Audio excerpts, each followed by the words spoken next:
the most powerful woman in Europe, didn't die quietly. She fell, suddenly, violently, in the heart of the Winter Palace, and within hours the greatest scandal in royal history was born. On a cold November morning in 1796, the palace that had witnessed coups, coronations, and executions now watched something far more unsettling: the final breaths of Catherine the Great and the beginning of a lie that would outlive her. Before we dive further, drop a quick comment and tell me where you're watching from. I love seeing how far these stories reach. Catherine II lies unconscious on her massive imperial bed, the velvet canopy looming above her like a dark red sky. Only hours earlier, she had collapsed in a small private bathroom, her body folding to the marble floor without a cry. Servants lifted her in a panic, rushing her through gilded corridors lit by trembling candle flames. Now, she is barely breathing. Court physicians gather around her in stiff silence, their faces drawn and helpless. They know there is nothing left to save. Catherine's life, 34 years of conquest, reform, war, diplomacy, ambition, and constant motion, is fading out in slow, uneven breaths. By dawn, she will be gone. And almost immediately, something begins to move through the palace, through the city, through Russia itself. A story, a whisper, a seed of poison. It doesn't speak of her campaigns against the Ottomans. It doesn't recall the cultural renaissance she sparked. It doesn't mention the museums she built, or the philosophers she corresponded with, or the empire she reshaped. The world chooses not to remember any of that. It chooses something else, something grotesque. By the time Catherine's body cools, servants are already murmuring that her death wasn't natural, that something happened. Something shameful, something unspeakable. And in the chaos that always follows the death of a ruler lies travel faster than truth. The rumour claims the Empress didn't die from a stroke. It claims she died beneath a horse. As the story spreads, details mutate like a disease. In one version, she engineered a pulley system to suspend a stallion above her. In another, she grew bored of men and sought something else. In every retelling, the ending is the same. The harness snaps, and Catherine is crushed under the weight of her own depravity. It's absurd. It's impossible. And that's exactly why it thrives. A scandal that vile, that theatrical, that humiliating, it's irresistible. It slips from parlours to marketplaces, from the salons of Paris to the courts of Vienna, until the lie becomes more vivid in people's minds than the truth ever could be. But if you peel back the cruelty of the myth, something important remains: the life of a woman who terrified her opponents long before they found a way to defile her memory. Catherine was not born to shake continents.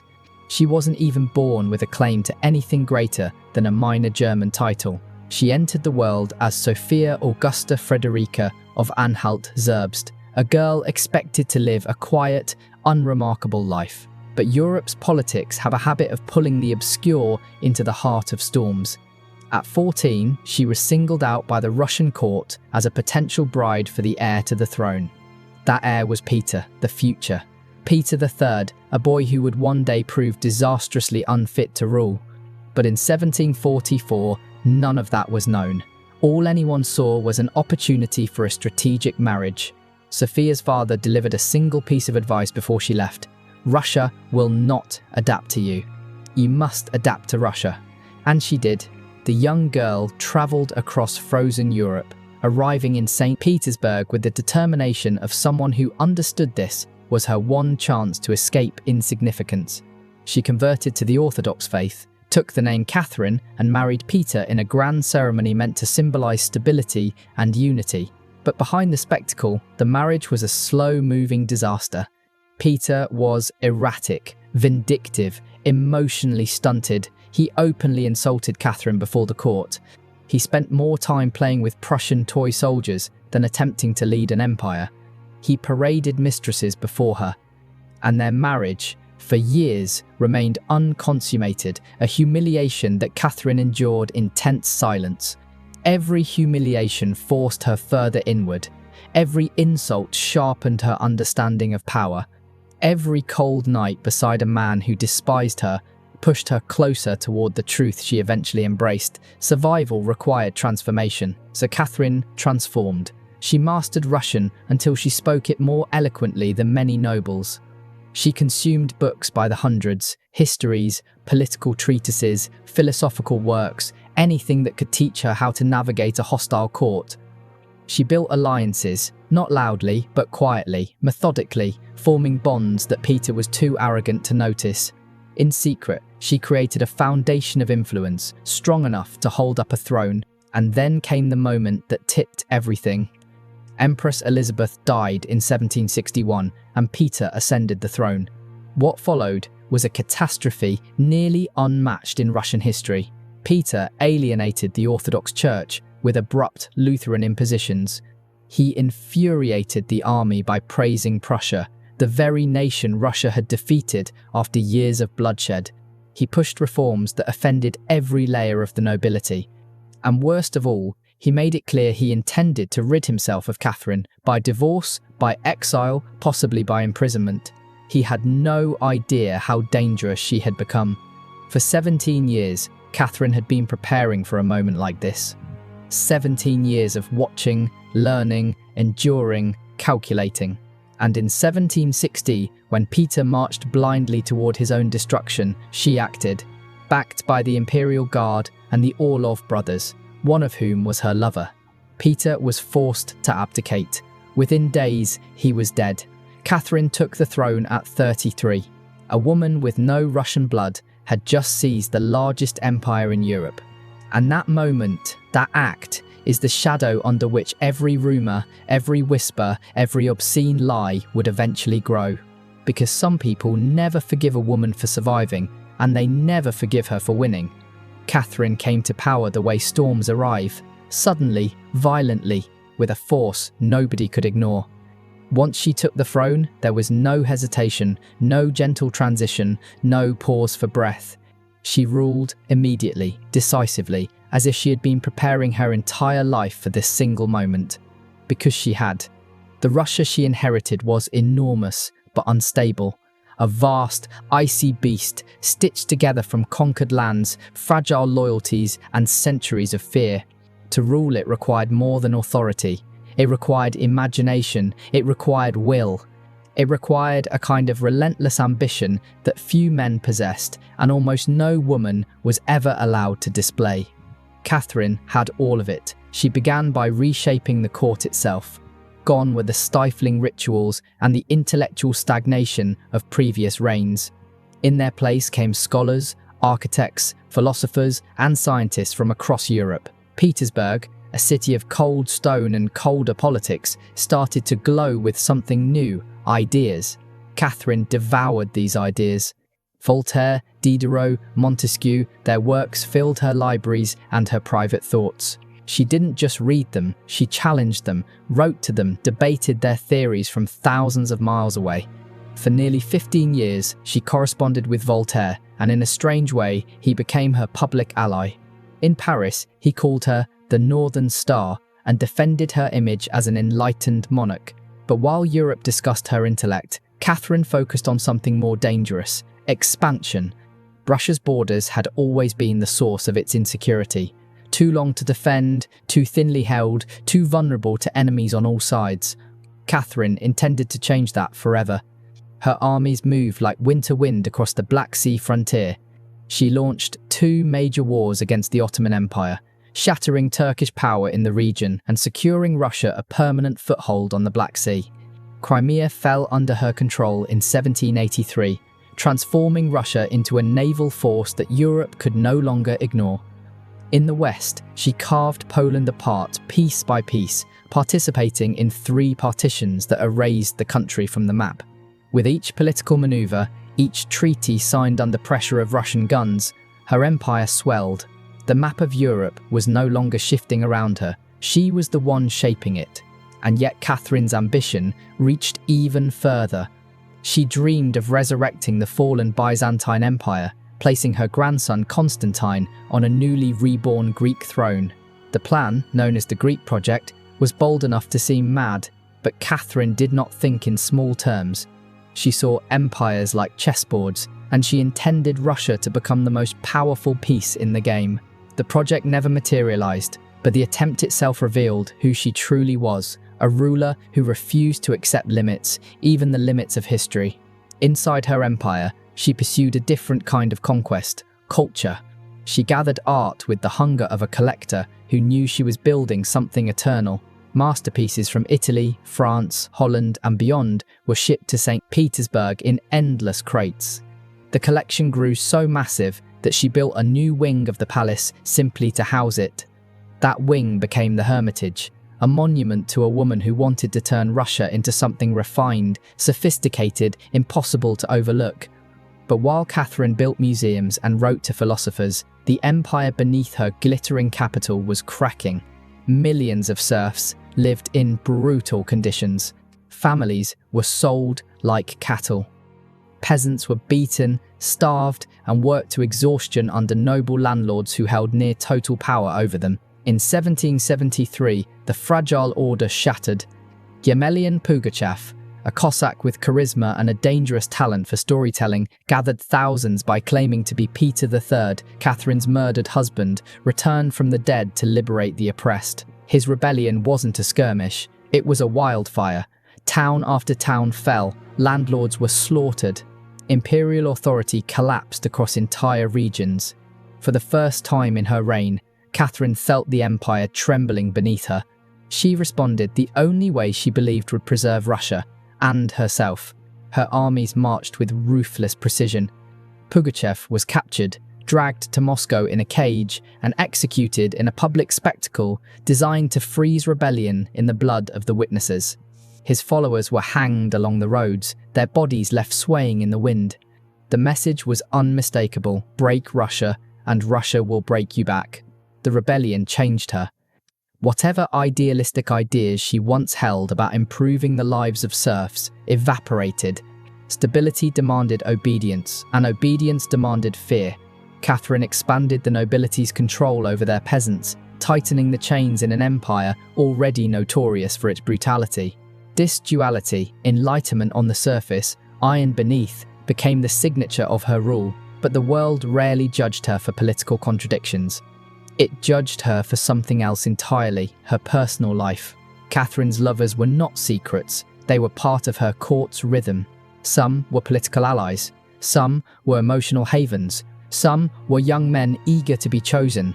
She rewarded them with titles, lands, and estates, and when the affair ended, she ensured they landed softly, often married to wealthy wives or promoted to comfortable ranks. Europe's kings had done worse for centuries. But Catherine was a woman, and women were not allowed to behave like that. Her enemies seized on every relationship. They whispered that she was reckless, depraved, insatiable.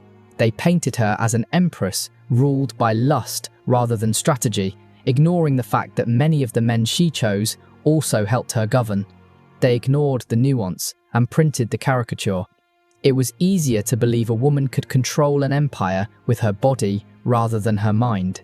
The contempt gathered like storm clouds, rumours mutating in the dark until something far more vicious was ready to be born. A rumour powerful enough to outlive her, a rumour crafted to tear her legacy apart piece by piece.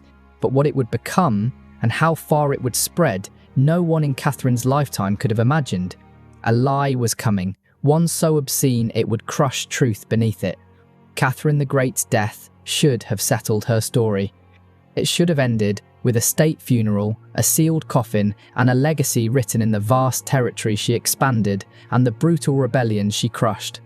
But instead, the moment she died, something venomous began crawling out from the cracks of Europe's politics. What started as a whisper grew into the most infamous lie in royal history.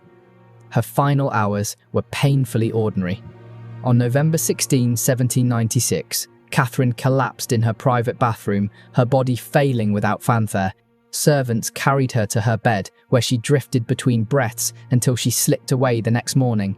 Doctors documented everything: the timing, the symptoms, the stroke, the coma. There were witnesses, records, rituals. Nothing mysterious, nothing scandalous, but truth rarely survives long in a palace. Her son, Paul, refused to defend her. Their relationship had always been strained, poisoned by suspicion, resentment, and the belief that Catherine had stolen both his father's crown and his father's life. Whether Paul truly thought she orchestrated Peter III's murder or simply needed someone to blame, he didn't try to protect her reputation. He didn't even try to stop what came next. And what came next was born in the salons of Europe, not in Russia. France, in the feverish chaos of revolution, hated Catherine for her hostility to their cause. Conservative monarchies resented her reforms and her dominance. Religious traditionalists detested her Enlightenment ideals. And countless defeated rivals, foreign diplomats, exiled nobles, failed conspirators, carried grudges sharp enough to cut. They couldn't challenge her armies anymore. They couldn't undo her victories, but they could do something far more devastating: destroy her legacy. At first, the rumours were simple, the usual attacks aimed at powerful women. She was too fond of young men. She indulged herself. She behaved in ways no respectable woman should. But ordinary slander wasn't enough. Catherine was too vast a figure. To reduce her, the lie had to be grotesque enough to overshadow her entire life. And so the final, monstrous rumour emerged, precise in its cruelty, perfect in its humiliation. It claimed she died while engaging in an act with a stallion, a pulley system, a suspended horse, a snapped harness, a crushed empress. The story was absurd. Physically impossible, biologically ridiculous. But none of that mattered. What mattered was that it was unforgettable. The rumour didn't need facts. It needed imagination. It needed shock. It needed to cut deeper than any political criticism ever could. Within months, the tale spread across Europe, whispered behind fans at aristocratic dinners, murmured in taverns, repeated with delighted disgust in streets and salons. By the early 1800s, it had become entertainment. By mid-century, it crept into gossip books, travelogues, satirical sketches. By the late 19th century, even educated Europeans repeated it casually, as if it were a footnote of history rather than a weapon of slander. It didn't matter how many doctors witnessed her stroke. It didn't matter that no document from the time mentioned anything unusual. It didn't matter that the rumour contradicted physics, logic, and eyewitness accounts. People believed it because they wanted to believe it. A woman who ruled like a man, who conquered, commanded, and dominated on her own terms, was easier to swallow if she could be reduced to a depraved spectacle. And Catherine didn't just rule like a man, she ruled better than most of them. That alone made her dangerous. The horse myth wasn't an accident, it wasn't exaggeration, it was a punishment. Society could accept tyrants, conquerors, and warmongers as long as they were men, but a powerful woman, a woman who chose her lovers, a woman who dethroned her husband, seized the empire, and refused to apologize for any of it. That was unforgivable, so they crafted a legend meant to follow her forever. It didn't matter whether the lie made sense. What mattered was how effectively it overshadowed her accomplishments. And even today, centuries later, the myth remains alive, echoing in jokes, memes, and half-remembered facts repeated by people who have no idea they are participating in a political smear campaign older than their own nations. But what does it say about a society when the lie survives longer than the truth? Catherine's enemies couldn't defeat her in life, so they destroyed her in memory. Yet the most disturbing part isn't that they lied. It's how easily the world accepted the lie over the reality of a ruler who was far more complex and far more formidable than any scandal they could invent. Strip away the rumour, peel back the scandal, and what remains isn't a monster or a myth, but a woman who ruled one of the largest empires on earth with a ferocity and intelligence that terrified the world that inherited her. The truth is this: Catherine the Great was never simple. And that is exactly why her enemies needed to simplify her. She was a ruler who did more in 3 decades than most dynasties managed in a century. She expanded Russia's borders, reshaped its politics, redefined its culture, and positioned it as a force Europe could not ignore. But for every achievement, there was a shadow, and it's in those shadows that historians still struggle to place her. Catherine believed in the Enlightenment. She believed in reason, conversation, philosophy, reform. She read voraciously, wrote essays, drafted laws, debated the great thinkers of her time as if they were equals. Yet she also believed in the whip. She strengthened the nobility's grip over millions of serfs, locking them further into lives of inherited suffering. She crushed rebellions with brutal efficiency, executed dissidents, and tightened her hold on the empire whenever it trembled. Her kindness had limits, her mercy had boundaries. Her patience evaporated the moment her rule was challenged. This contradiction wasn't a flaw. It was the engine of her power. She understood that ruling an empire required two languages, the language of ideas and the language of force. She spoke both fluently. And when you observe her reign through that lens, everything she did, every reform, every war, every calculated alliance, begins to make sense. Catherine didn't aim to be adored. She aimed to be effective.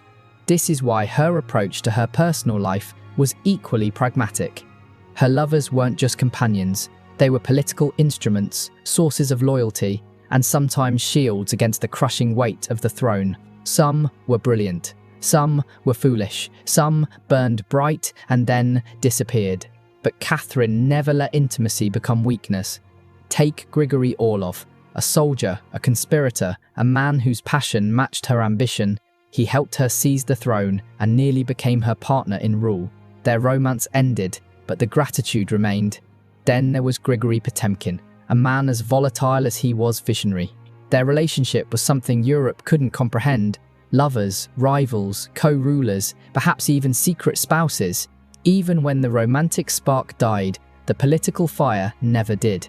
Potemkin would command armies, conquer territories, and shape the empire alongside the woman he once shared a bed with. Later favourites were younger, more ornamental, but Catherine treated them with an odd mixture of indulgence and strategy. She rewarded them generously, then released them gently when the relationship ended. Where kings discarded mistresses like broken toys, Catherine ensured her former lovers left her orbit wealthy, protected, and respected. This, too, made her dangerous. Because a woman who enjoys power is a threat, but a woman who enjoys pleasure is a scandal. Catherine's choices didn't fit Europe's mould for womanhood. They didn't even fit the mould for monarchy. She ruled like a sovereign, not a symbol. She loved unapologetically.